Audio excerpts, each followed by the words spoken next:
नमस्कार, मैं हूं आपके साथ रोहित। सपाई मुखिया अखिलेश यादव पर तो ये आरोप लगते ही रहते हैं कि जिस सरकारी काम का योगी आदित्यनाथ फीता काटते हैं, उसी सरकारी काम पर अखिलेश यादव फीता कटने से पहले ही दावा ठोक देते हैं कि ये काम हमारी सरकार में ही हुआ था।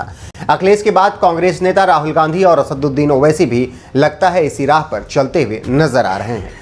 तभी तो शनिवार को देश के प्रधानमंत्री नरेंद्र मोदी ने जब देश को संबोधित करते हुए ऐलान किया कि जल्द ही लोगों को प्रिकॉशन यानी बूस्टर डोज दी जाएगी, उसके बाद से तो मानो क्रेडिट लेने की होड़ सी मच गई है।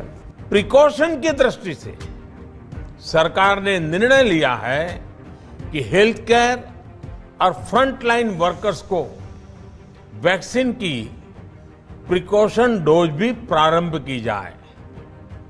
इसकी शुरुआत 2022 में 10 जनवरी सोमवार के दिन से की जाएगी। साथियों, कोरोना वैक्सीन का अब तक का ये भी अनुभव है कि जो अधिक आयु वाले हैं और पहले से ही किसी न किसी गंभीर बीमारी से पीड़ित है, उन्हें प्रिकॉशन लेना सलाह योग्य है। इसको ध्यान में रखते हुए 60 वर्ष से ऊपर की आयु के कोमॉर्बिडिटी वाले नागरिकों को उनके डॉक्टर की सलाह पर वैक्सीन की प्रिकॉशन डोज का विकल्प उनके लिए उपलब्ध होगा।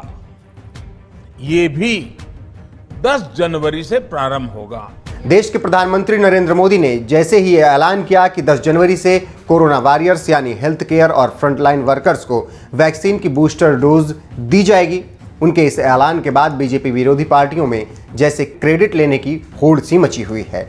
एआईएमआईएम चीफ और हैदराबाद के सांसद असदुद्दीन ओवैसी ने तो संसद में दी गई अपनी एक स्पीच को शेयर करते हुए कहा कि 2 दिसंबर को मैंने अपने बच्चों को वैक्सीन और बूस्टर डोज वैक्सीन देने के मामले में निष्क्रियता का मुद्दा उठाया था। ये अच्छी बात है कि भारत सरकार ने और स्वास्थ्य मंत्री मनसुख मंडाविया ने हमारी बात सुनी।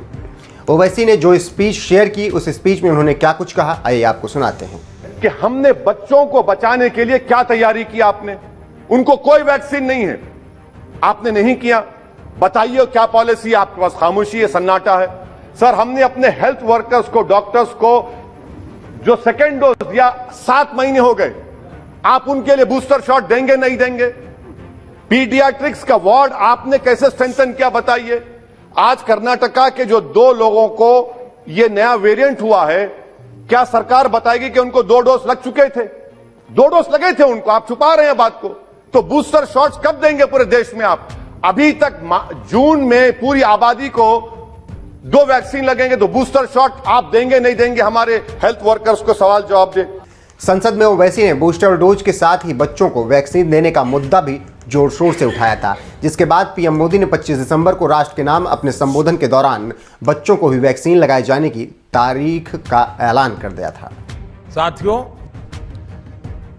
15 साल से 18 साल की आयु के बीच के जो बच्चे हैं, अब उनके लिए देश में वैक्सीनेशन प्रारंभ होगा। 2022 में 3 जनवरी को सोमवार के दिन से इसकी शुरुआत की जाएगी। ये फैसला कोरोना के खिलाफ देश की लड़ाई को तो मजबूत करेगा ही, स्कूल कॉलेजों में जा रहे हमारे बच्चों की और उनके माता पिता की चिंता भी कम करेगा। पीएम मोदी के इस ऐलान के बाद सांसद ओवैसी ने ये बताने की कोशिश की कि उनके बयान के बाद मोदी सरकार ने बच्चों को वैक्सीन देने के साथ साथ प्रिकॉशन डोज देने का भी ऐलान किया है। ओवैसी की तरह ही कांग्रेस नेता राहुल गांधी ने भी अपने ट्वीट के जरिए कुछ ऐसा ही दावा किया है।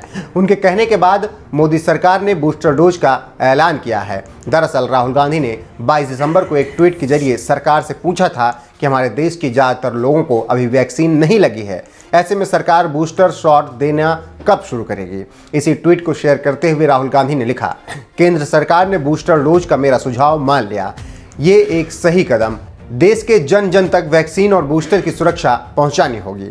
राहुल गांधी के इस ट्वीट से आप समझ सकते हैं कि किस तरह से ओवैसी के बाद उन्होंने भी चुटकी लेते हुए बूस्टर डोज के ऐलान का क्रेडिट लेने की कोशिश की। क्या होता है बूस्टर डोज? भारत में ओमिक्रॉन के बढ़ते मामलों के बीच एक्सपर्ट्स के बीच वैक्सीन की जिस तीसरी डोज की जरूरत पर गहन मंथन चल रहा है, उसके लिए बूस्टर डोज जैसे टर्म ही इस्तेमाल किए जा रहे हैं। हालांकि प्रधानमंत्री नरेंद्र मोदी ने पूरी सावधानी से बूस्टर डोज के बजाय प्रिकॉशन डोज के टर्म का इस्तेमाल किया है, क्योंकि ओमिक्रॉन के संभावित खतरे से सावधान रहने की जरूरत है। पीएम मोदी के मुताबिक एहतियात बरतने की प्रक्रिया में ही वैक्सीन की एक और डोज दी जाएगी। यही वजह है कि पीएम ने वैक्सीन की तीसरी खुराक को बूस्टर डोज कहने के बजाय प्रिकॉशन यानी एहतियात वाला डोज कहा है। ये प्रिकॉशन डोज सबसे पहले हमारे कोरोना वॉरियर्स को दिया जाएगा। इस दौरान पीएम मोदी ने और क्या कुछ कहा है, आइए आपको सुनाते हैं। साथियों, कोरोना वैश्विक महामारी से लड़ाई का अब तक का अनुभव यही बताता है कि व्यक्तिगत स्तर पर सभी दिशा निर्देशों का पालन कोरोना से मुकाबले का बहुत बड़ा हथियार है। और दूसरा हथियार है वैक्सीनेशन।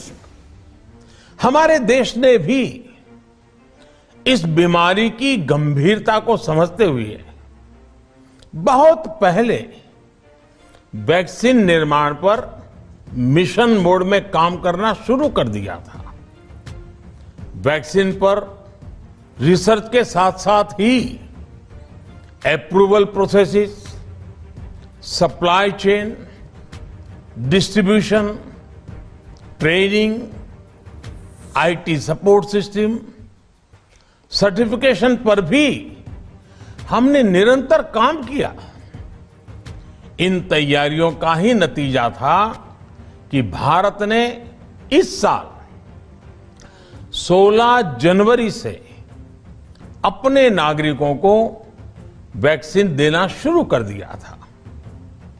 ये देश के सभी नागरिकों का सामूहिक प्रयास और सामूहिक इच्छा शक्ति है कि आज भारत 141 करोड़ वैक्सीन डोज के अभूतपूर्व और बहुत मुश्किल लक्ष्य को पार कर चुका है। आज भारत की वयस्क जनसंख्या में से 61% से ज्यादा जनसंख्या को वैक्सीन की दोनों डोज लग चुकी है। इसी तरह वयस्क जनसंख्या में से लगभग 90% लोगों को वैक्सीन की एक डोज लगाई जा चुकी है। आज हर भारतवासी इस बात पर गर्व करेगा कि हमने दुनिया का सबसे बड़ा, सबसे विस्तारित और कठिन भौगोलिक स्थितियों के बीच इतना सुरक्षित वैक्सीनेशन अभियान चलाया। कई राज्य और विशेष तौर से टूरिज्म की दृष्टि से महत्वपूर्ण राज्य जैसे गोवा, उत्तराखंड, हिमाचल जैसे राज्यों ने 100% सिंगल डोज वैक्सीनेशन का लक्ष्य हासिल कर लिया है। आज देश के दूर सुदूर गांवों में जब 100% वैक्सीनेशन की खबरें आती हैं तो मन को संतोष होता है। यह प्रमाण है हमारे हेल्थ सिस्टम की मजबूती का, हमारी टीम डिलीवरी का, हमारे हेल्थ केयर वर्कर्स के डेडिकेशन और कमिटमेंट का, और देश के सामान्य मानवी के अनुशासन और विज्ञान में उनके विश्वास का।